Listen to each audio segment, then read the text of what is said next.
Morning, dear students of class 8th. Myself Narendra Kaur from UPS Kralgund. I am your English teacher.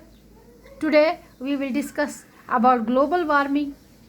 In reality, global warming is a very vast term and it is a very vast topic. It is not completed.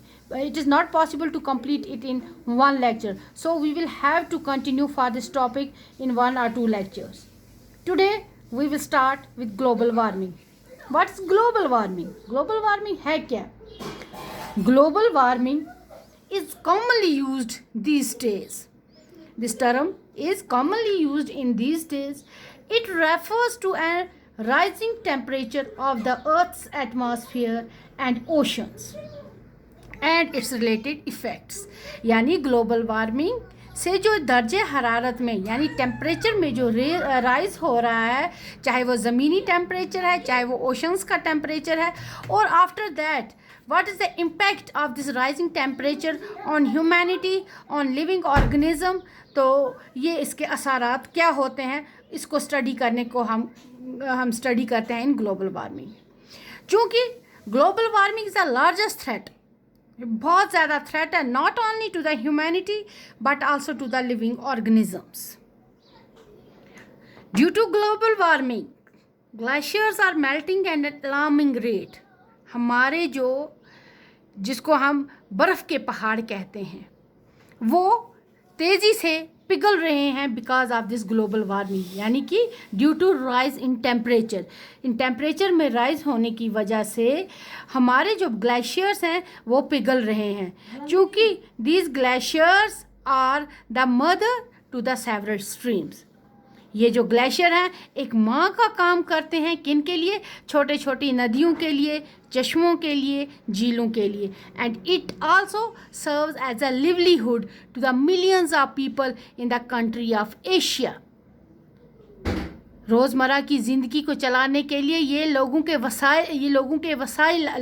वसाइल है. ये कौन? ये glaciers हैं. It is called the water tower of Asia. इसको tower of Asia कहा जाता है, वाटर टावर ऑफ एशिया कहा जाता है. क्योंकि जो हमारा कश्मीर है it has been badly influenced by this global warming. Global warming का असर जो है हमारे कश्मीर पर बहुत ज़्यादा हुआ है. Since last 2 decades many changes have been witnessed in the valley Kashmir. हम जब कश्मीर की बात करते हैं पिछले 2 तिहाइयों से, 2 सदियों से हम देख रहे हैं कश्मीर में इस ग्लोबल वार्मिंग का असर ज़्यादा हुआ है. किस सूरत में देख रहे हैं? We will see that climate has been totally change.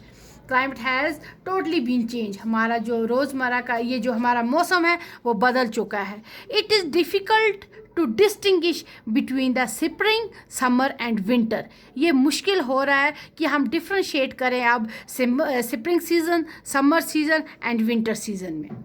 और दूसरी जो wet land which we are using for irrigation has now been reduced and the production of crops is also reduced. हमारी जो प्रोडक्शन है, तादाद है फसलों की, क्रॉप की प्रोडक्शन की, वो भी रिड्यूस होती जा रही है.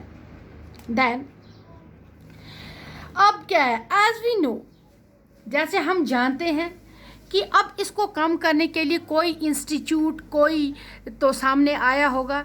तो हाँ, इसी रिसेशन रेट, इसी ग्लोबल वार्मिंग को कम करने के लिए और इसका जो एडवर्स इम्पैक्ट है हम लोगों पर, ह्यूमैनिटी पर, लिविंग ऑर्गेनिजम्स पर, उसको कम करने के लिए और इसको स्टडी करने के लिए हमारे सामने एक इंस्टीट्यूट आया जिसको हम टेरी कह रहे हैं, जिसका फुल फॉर्म है the energy resource institute of J&K. वो क्या कर रहा है? It has taken the Kolhai Glacier as an index glacier. Kolhai glacier कहाँ है? लिदर वैली में, यानी पहलगाम में. They have selected Kolhai glacier as an index glacier for Lidder valley to study the receding rate.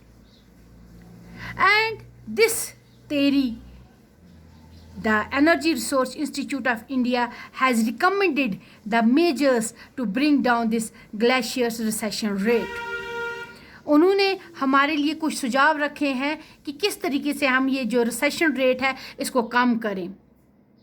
तो उन्होंने इंडेक्स ग्लेशियर में, again I am saying, they have selected Kolhai glacier as an index glacier for studying the recession rate, and we know that Himalayan region is covered by about 33,000 square kilometers by glacier।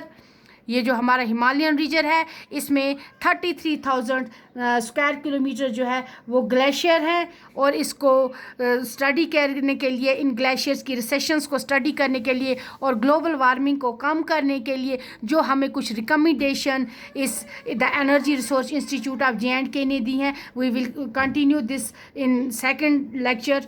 Okay, now I am concluding with this. Okay, thank you.